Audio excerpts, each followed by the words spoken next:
India's number 1 varicose veins hospitals ఐబీసీను సంప్రదించండి. మీ నొప్పి లేని ప్రయాణాన్ని ప్రారంభించండి.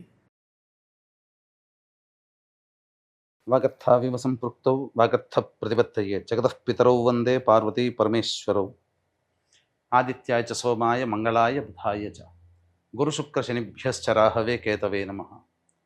శృంగేరి జగద్గురు పీఠాధిపతులకి, కంచి పీఠాధిపతులకి నమస్కారములు తెలియచేసుకుంటూ కార్యక్రమాన్ని ప్రారంభిద్దాం. జూలై నెల 16వ తారీఖు నుంచి 31వ తారీఖు వరకు ద్వాదశ రాశుల వారికి సంబంధించినటువంటి శుభ అశుభ ఫలితాలు, ఏ రోజుల్లో మానసికంగా ఆనందంగా ఉంటారు, ఏ రోజుల్లో అసంతృప్తి ఆందోళనతో ఉంటారు, అలాగే ఏ రోజుల్లో ఖర్చులు ఎక్కువగా ఉంటాయి, ఏ రోజుల్లో ఆదాయ మార్గాలు ఎక్కువగా ఉంటాయి, ఉద్యోగ సమస్యలు, ఇలాంటి వివరాల గురించి క్లుప్తముగా తెలియజేసే ప్రయత్నం చేస్తాను. కాబట్టి వీక్షించేటువంటి ప్రేక్షకులకి చిన్న గమనిక, మీరు మీ యొక్క జన్మ నక్షత్రం ఏదైతే ఉంటుందో ఆ నక్షత్రం ప్రకారం ఉన్నటువంటి రాశినే మీరు పరిగణనలోకి తీసుకోవాలి. నామ నక్షత్రం పేరు మీద ఉన్నటువంటి రాశిని తీసుకోకూడదు. జన్మ నక్షత్రం లేని వాళ్ళు నామ నక్షత్రం పేరు మీదనే చూసుకోవాలి. పైగా చాలామంది సన్ జొడాయిక్ సైన్ అంటే ఈ మంత్ నుంచి ఈ మంత్ మధ్యలో పుట్టినటువంటి వాళ్ళు ఒక రాశికి చెందుతారని చెప్పి సూర్యమాన సిద్ధాంతం ప్రకారం ఉంటుంది. అది ఈ చెప్పబోయేటువంటి ఫలితాలకి అది ఏమాత్రం కూడా సరిపోదు. అది విషయాన్ని గమనించుకొని చూసుకోవాలి. కాబట్టి జన్మ నక్షత్రము, జన్మ రాశి లేదా ఈ రెండు లేకపోతే నామ నక్షత్రము, నామరాశి మీద ఉన్నటువంటి వివరాలనే మీరు ఆ రాశి ప్రకారమే చూసుకుంటే మీకు రమారమిగా మీ ఈ చెప్పబడేటువంటి ఫలితాలు మీకు సరిపోతాయని చెప్పవచ్చు. ఇక కార్యక్రమంలోకి బయలుదేరదాం. జూలై 16వ తారీఖు నుంచి 31వ తారీఖు వరకు వృషభ రాశిలో జన్మించినటువంటి వారికి ఏ విధంగా ఉండబోతుందో క్లుప్తంగా తెలుసుకునే ప్రయత్నం చేద్దాం. ఈ వృషభ రాశి వారికి శుక్రగ్రహ సంచారం ఈ నెల అంతా కూడా శుభమైనటువంటి స్థితిలో ఉన్నటువంటి కారణం చేత విలువైనటువంటి వస్తువులు, సామాగ్రులు, దుస్తులు హుందాగా కనబడడం కోసం బంగారు ఆభరణాలు స్త్రీ పురుషులు ఎవరైనా కానీ కొనుగోలు చేసే అవకాశం ఉంటుంది. ఆనందంగా మంచి చక్కటి దాంపత్య సౌఖ్యంలో ఉంటారు. ఎవరితోనైనా కానీ విభేదాలు వచ్చినా అవన్నీ కూడాను రాశ్యాధిపతి శుభస్థానంలో ఉన్నటువంటి కారణం చేత మంచి శుభ ఫలితాలు పొందుతారని చెప్పవచ్చు. గురుడు కూడా శుభస్థానంలోనే సంచరిస్తున్నటువంటి కారణం చేత చక్కగా అనుకున్నటువంటి పనులన్నీ కూడా పూర్తి చేసుకోగలుగుతారు. ముఖ్యంగా ధనపరమైనటువంటి సమస్యల్ని మీరు అధిగమించగలుగుతారని చెప్పవచ్చు. పెద్దల యొక్క ఆశీర్వచనం సంపూర్ణంగా ఉండడం, ప్రధానంగా 27వ తారీఖు తర్వాత అనుకున్నటువంటి పనులలో కదలిక, మంచి స్థితిగతులు ఈ మాసాంతంలో మీరు ఎక్స్పెక్ట్ చేయొచ్చు అని చెప్పవచ్చు. ఇక రవి సంచార ప్రభావం సంపూర్ణంగా అనుకూలంగా ఉన్నటువంటి కారణం చేత నిరుద్యోగస్తులకి చక్కటి ఉద్యోగ అవకాశాలు పెరుగుతాయి. అలాగే ఆల్రెడీ ఉద్యోగం చేస్తున్నటువంటి వాళ్ళకి ప్రమోషన్స్తో కూడుకున్నటువంటి బదిలీలు కానీ, లేదా మంచి శుభవార్తలు కానీ, లేదా ఇతర ఉద్యోగంలో అనగా వేరే సంస్థల్లో పనిచేయాలనుకున్నప్పుడు అవకాశాలు వస్తాయని చెప్పవచ్చు.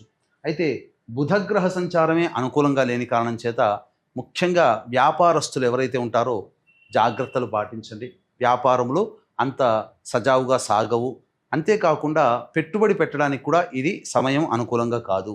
అలాగే స్టాక్ మార్కెట్స్లో కానీ, వ్యాపారంలో పెట్టుబడి పెట్టి విస్తరించడం కానీ ఇవన్నీ కూడాను అనుకూలమైన సమయంలో కాదు. బుధగ్రహం అనుకూలంగా లేదు. కావున జాగ్రత్తలు పాటించండి. ముఖ్యంగా పరిచయస్తుల పట్ల అంటే కొత్తగా వ్యాపారం చేసుకున్నటువంటి వాళ్ళకి కొత్తగా వ్యాపారస్తులు ఎవరైనా పరిచయం అయినప్పుడు వాళ్ళ పరిచయం పట్ల జాగ్రత్తలు పాటించండి. నూతన వ్యక్తుల పరిచయం కాస్త జాగ్రత్తలు పాటించాలని చెప్పవచ్చు. ఇక ఈ కుజుడు అర్ధాష్టమ దోషము, అలాగే కేతు కూడా అర్ధాష్టమ దోషం ఉండడం వలన ఏ పని చేసినా ఈ వృషభ రాశిలో జన్మించినటువంటి వారికి ప్రధానంగా సంతృప్తి అనేటువంటిది ఉండదు. ముఖ్యంగా జాగ్రత్తలు పాటించాలి. వాహనాన్ని నడిపేటప్పుడు జాగ్రత్తలు పాటించాలి. తల్లిగారి ఆరోగ్యం పట్ల శ్రద్ధ వహించాలని చెప్పవచ్చు. విలువైనటువంటి ఆస్తులని చేజార్చుకునే అవకాశం కానీ, లేదా వాహన మార్పు, గృహ మార్పు కానీ గోచరమవుతుందని చెప్పవచ్చు. అయితే ప్రధానంగా ఈ యొక్క రాహువు సంచారము, శని సంచారము అనుకూలంగా ఉన్నటువంటి కారణం చేత అనుకున్నటువంటి పనులన్నీ కూడా సజావుగా పూర్తి చేసుకుంటారు. ముఖ్యంగా ఈ వృషభ రాశి వారికి చక్కగా యోగ కాలం అనే చెప్పవచ్చు. ఒక బుధుడు, కుజుడు, కేతు తప్ప మిగతా అన్ని గ్రహాలు కూడా అనుకూలంగానే ఉన్నాయి. కావున మంచి శుభ ఫలితాలు అనేటువంటివి కలుగుతాయి. కాకపోతే పెట్టుబడి సంబంధించినటువంటి విషయంలో మాత్రం, ధనపరమైనటువంటి నిర్ణయాలు తీసుకునే విషయంలో మాత్రం జాగ్రత్తలు పాటించుకుంటే చాలా శుభ ఫలితాలు కలుగుతాయని చెప్పవచ్చు. ఇక వివాహం కావలసినటువంటి అబ్బాయిలకి అమ్మాయిలకి సంబంధించి గట్టిగా ప్రయత్నం చేస్తే తప్ప వివాహ సంబంధాలు కుదిరే అవకాశం లేదు. అయితే విద్యార్థులకి మాత్రము చక్కటి విద్య లభిస్తుంది. అన్ని విధాలుగా కోరుకున్నటువంటి యూనివర్సిటీలో మీకు సీట్ సంభవించే అవకాశం ఉంటుంది. కాబట్టి జాగ్రత్తలు పాటించవచ్చు. ఏ విధమైనగా చూసుకున్నప్పటికీ కూడా మంచి శుభ ఫలితాలు ఈ యొక్క వృషభ రాశిలో జన్మించినటువంటి వారు పొందుతారు. ఇక వృషభ రాశిలో జన్మించినటువంటి స్త్రీలకి ప్రధానంగా అన్ని విధాలుగా అనుకూలంగా ఉండేటువంటి సమయం అని చెప్పవచ్చు. కుటుంబ బాధ్యతలు పెరుగుతాయి.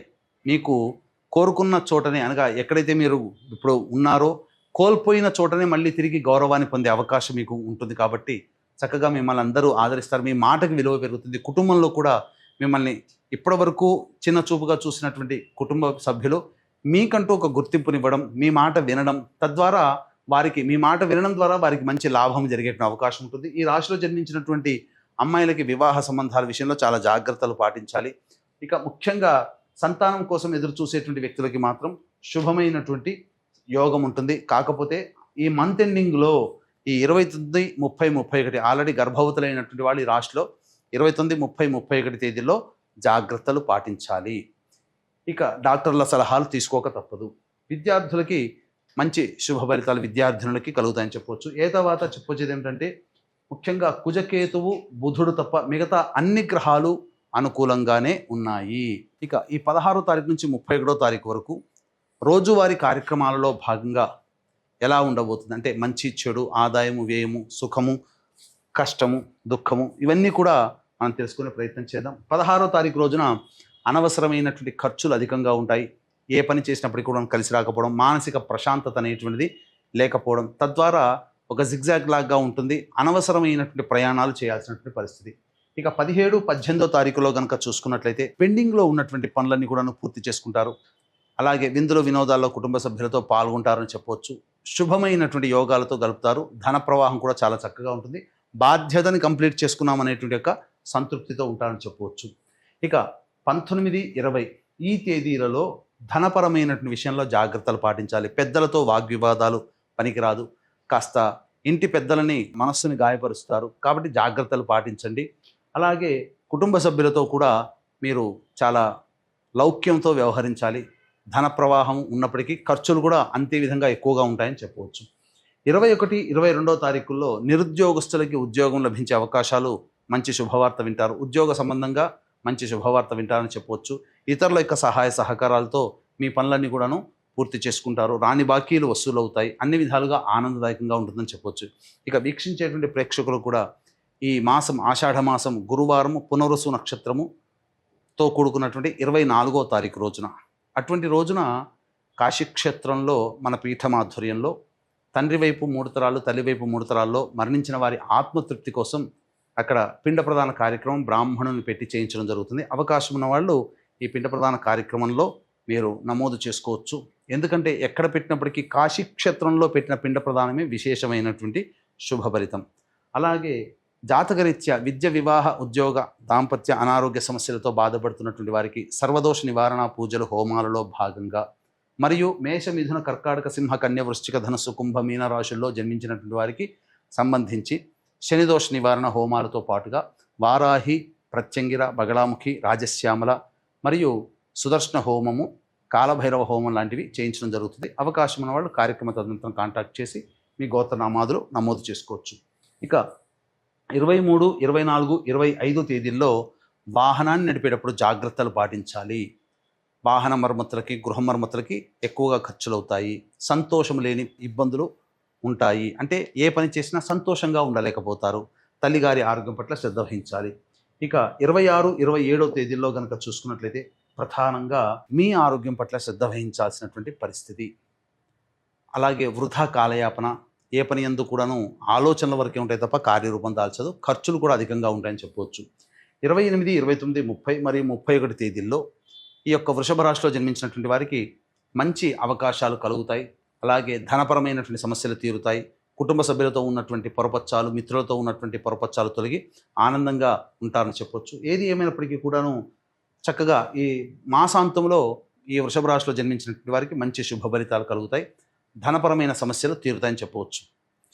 ఇక ఈ వృషభ రాశిలో జన్మించినటువంటి వారు సమస్యల పరిష్కారం కోసం ప్రతిరోజు కూడాను రావి చెట్టు చుట్టూ వీలైతే నారాయణాయ నమః అంటూ 27 ప్రదక్షిణలు చేసి ఆ రావి చెట్టు దగ్గర ఆవు నేతితో దీపారాధన చేసి వెనక్కి తిరిగి చూడకుండా ఇంటికి వచ్చేయండి. ఈ విధంగా చేస్తే చాలా మటుకు సమస్యలు ప్రశాంతంగా తగ్గుతాయి. ఇప్పుడు చెప్పినటువంటి సమస్యల కంటే ఇంకా విభిన్నంగా మీరు సమస్యలు ఎదుర్కొంటున్నట్లయితే దగ్గరలోని మంచి ఉపాసనా పరులైనటువంటి జ్యోతిష్యులను సంప్రదించి వారి సలహాలు సూచనలు పాటిస్తే మరింత శుభమైనటువంటి ఫలితాలు పొందుతారని తెలియజేస్తూ, అవకాశం ఉంటే ఆషాఢ అమావాస్య రోజున మా ఆధ్వర్యంలో జరిగే పిండ ప్రదానము మరియు సర్వదోష నివారణ పూజల హోమాల్లో గోతనామాలు నమోదు చేసుకునే ప్రయత్నం చేయండి.